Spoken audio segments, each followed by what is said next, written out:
Hello friends, आप सभी का स्वागत है। आज के वीडियो में हम इलेक्ट्रो होम्योपैथी रेमेडीज़ के एक्शन के बारे में जानेंगे।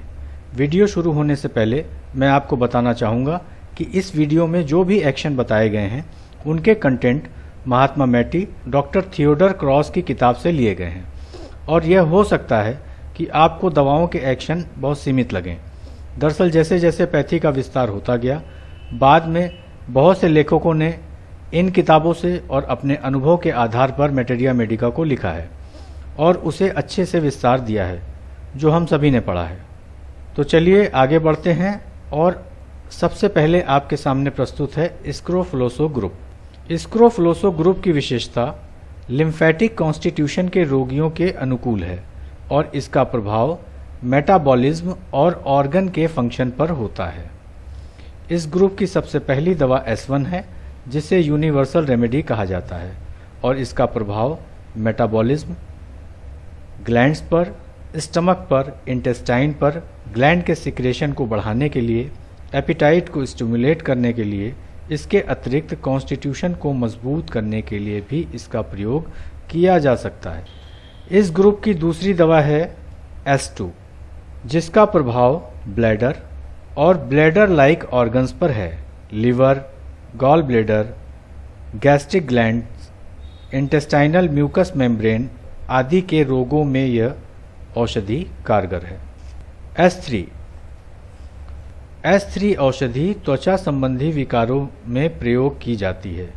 इसके साथ साथ यह नर्वस सिस्टम और इंटेस्टाइनल म्यूकस मेम्ब्रेन पर भी अपना असर रखती है।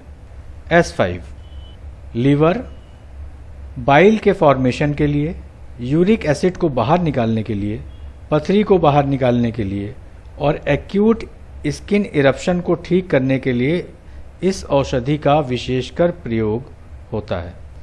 S6 यह औषधि गुर्दों पर और गुर्दों की कार्य क्षमता में आई कमी के कारण हुए कष्ट जैसे पथरी, शरीर में ड्रॉप्सिकल कंडीशन और आर्टीरियोस्क्लेरोसिस जैसे कष्टों में प्रभावी है। S10 स्क्रोफुलोसो ग्रुप की दूसरी महत्वपूर्ण औषधि, जिसका प्रभाव कॉलेरा, डायरिया, पाचन तंत्र के अन्य विकारों के साथ साथ सर्दी और बुखार जैसे लक्षणों पर भी है। S11 गैस्ट्रिक नर्व्स और वेगस नर्व पर प्रभावी है। यह मितली और उल्टी होने की, चाहे वह किसी भी कारण से क्यों न हो, एक प्रभावी औषधि है। S12 नेत्र संबंधी किसी भी विकार के लिए एक प्रभावी औषधि है, जिसका आंतरिक एवं बाह्य दोनों रूप से प्रयोग किया जा सकता है।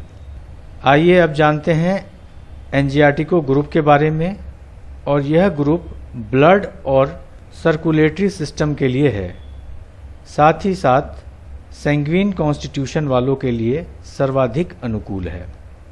इस क्रम में सबसे पहली दवा A1 है, जो आर्टीरियल सिस्टम, हार्ट और एक्यूट इन्फ्लामेटरी कंडीशन के लिए प्रयोग में लाई जाती है। दूसरी A2, जो वीनस सर्कुलेशन पर वर्क करती है, साथ ही साथ हीमोराइड्स, वेरिकोज वेंस, इपिस्टैक्सिस और क्रॉनिक इन्फ्लामेटरी कंडीशन में प्रयोग की जाती है। A3 रक्त और रक्त की कमी से होने वाले रोगों पर यह असर रखती है, जिसमें एनीमिया, जर्नल डिबिलिटी, मेरास्मस और न्यूरिस्थीनिया आदि प्रमुख हैं। चलिए अब आगे बढ़ते हैं कैंसरेसो ग्रुप की ओर। इस ग्रुप की दवाएं उस समय प्रयोग में लाई जाती हैं जब शरीर के अवयवों के आकार में बदलाव या विकृति उत्पन्न होने लगती है। तो इस क्रम में सबसे पहले C1, जिसका सर्वाधिक प्रभाव फीमेल जेनाइटल ऑर्गन्स पर होता है। इसके साथ साथ सेल और टिश्यू लेवल पर भी यह बेहद असरदार है। C2 S2 की तरह यह औषधि भी ब्लैडर लाइक ऑर्गन पर ही प्रभाव रखती है, किंतु तब जब उन अवयवों में मॉर्फोलॉजिकल और डिजेनरेटिव चेंजेस होते हैं। C3 त्वचा संबंधी पुराने विकार जैसे क्रॉनिक एक्जिमा, फंगल इन्फेक्शन, घेघा रोग, जल जाने पर, स्पाइनल कॉर्ड की कुछ बीमारियां, टेंडेंस और लिगामेंट्स पर यह प्रभावी है। C4 bones, joints, teeth, nails और हेयर की किसी भी दिक्कत के लिए इसका प्रयोग किया जा सकता है। C5 cancer, heart tumours, gangrene, chronic wounds, glands और स्किन की गंभीर बीमारियों में C5 का सफलतापूर्वक प्रयोग किया जाता है। C6 मूत्र संस्थान के रोग, पथरी, गठिया रोग और धमनियों का कड़ा पड़ना जैसे रोगों में C6 अत्यंत उपयोगी है। C10 small and large intestines, liver, rectum, gall bladder के गंभीर रोगों के लिए C10 का प्रयोग किया जाता है।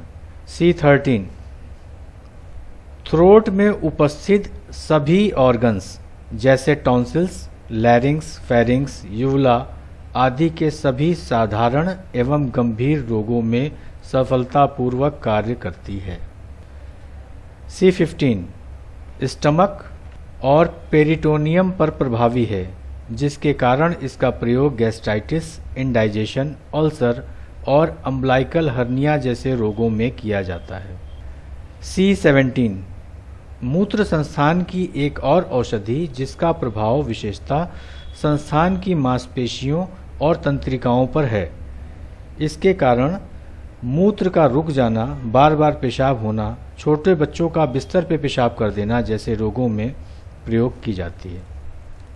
पेटोरल ग्रुप, इसका प्रभाव श्वसन संस्थान पर है।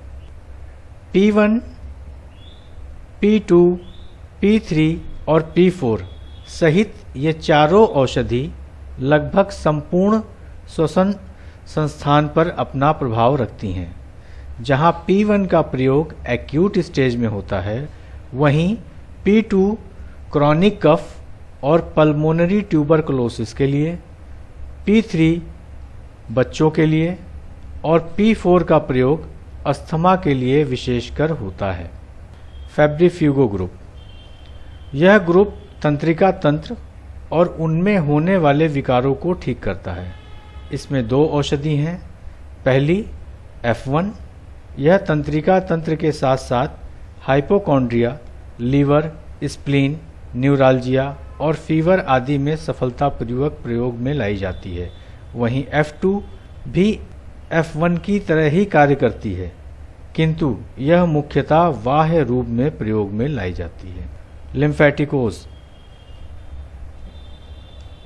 लिम्फेटिक ग्रुप में L1 जो संपूर्ण लसिका संस्थान एवं लसिका ग्रंथियों पर प्रभावी है। वर्मीफ्यूगो ग्रुप, इस ग्रुप में दो औषधि हैं, वर्वन और वर्टू। अपने नाम के अनुरूप यह ग्रुप सभी प्रकार के वर्म्स, पैरासाइट्स और माइक्रोब्स को नष्ट करती है। इसमें वर्वन का प्रयोग आंतरिक रूप से एवं वर्टू का प्रयोग बाह्य रूप से विशेषतः किया जाता है। आइए अब जानते हैं अंतिम ग्रुप वेनेरियो के बारे में।